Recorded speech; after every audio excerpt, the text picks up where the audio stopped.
Company की नीतियों और जनता पर उसके प्रभावों के बारे में पढ़ा।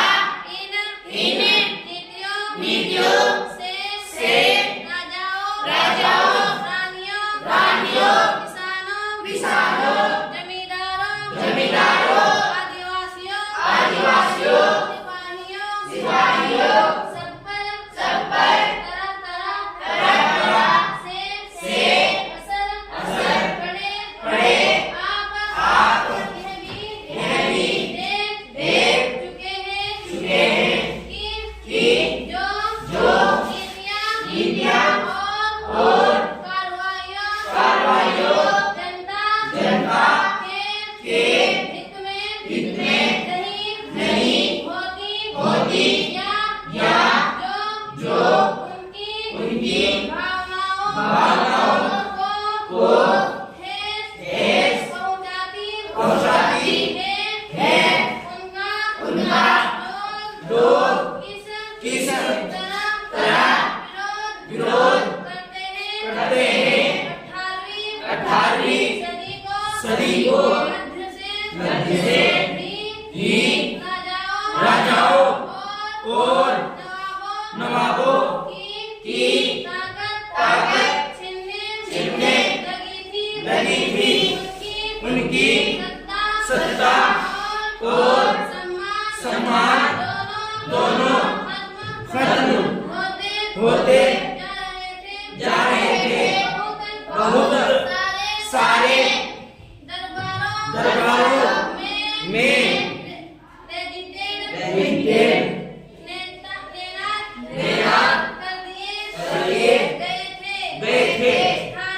स्थानीय शासकों की स्वतंत्रता बढ़ती जा रही थी।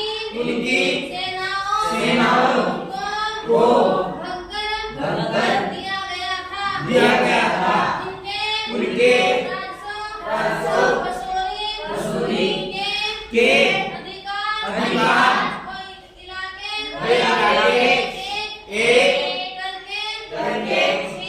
छीने जा रहे थे। बहुत सारे स्थानीय शासकों ने अपने हितों की रक्षा के लिए कंपनी के साथ बातचीत भी की। उदाहरण के लिए झांसी की रानी लक्ष्मीबाई चाहती थी कि कंपनी उनके पति की मृत्यु के बाद उनके गोद लिए हुए बेटे को राजा मान ले।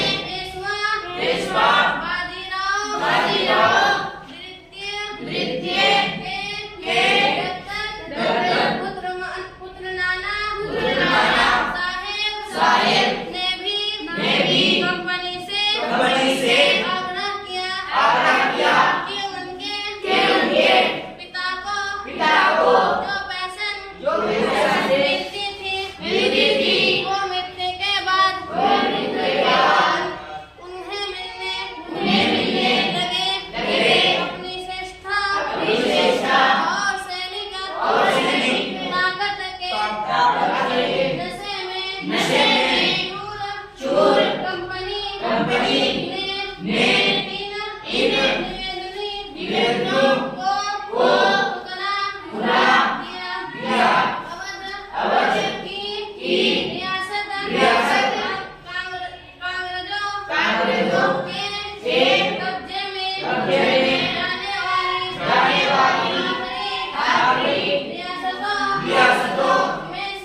ने ऐलान कर दिया कि रियासत का शासन ठीक से नहीं चला जा रहा है।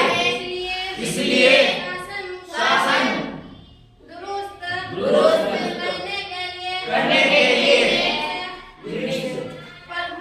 प्रभुत्व जरूरी है। कंपनी ने मुगलों के शासन को खत्म करने की भूमि पूरी योजना बना ली थी। कंपनी द्वारा जारी किया गया सिक्कों पर से मुगल बादशाह का नाम लिया गया। 1849 में गवर्नर जनरल डलहौजी ने ऐलान किया कि बहादुर शाह जफर की मृत्यु के बाद बादशाह के परिवार को लाल किले से निकाल कर उसे दिल्ली में कहीं और बसाया जाएगा। 1856 में गवर्नर जनरल कैनिंग ने फैसला किया बहादुर मुगल बादशाह हो गए। उनके बाद उनके किसी भी वंशज को बादशाह नहीं माना जाएगा। उन्हें केवल राजकुमारों के रूप में मान्यता दी जाएगी।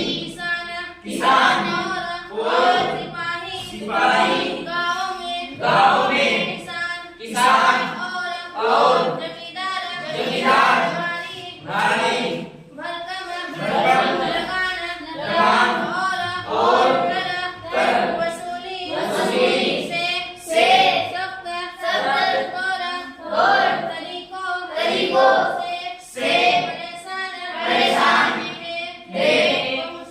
बहुत सारे लोग महाजनों से ये कर्ज नहीं लौटा पा रहे थे।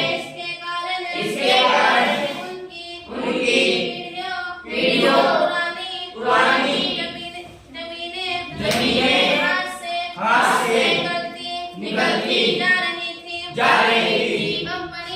कंपनी के तहत काम करने वाले भारतीय सिपाहियों के असंतोष की अपनी वजह थी। वे अपने वतन और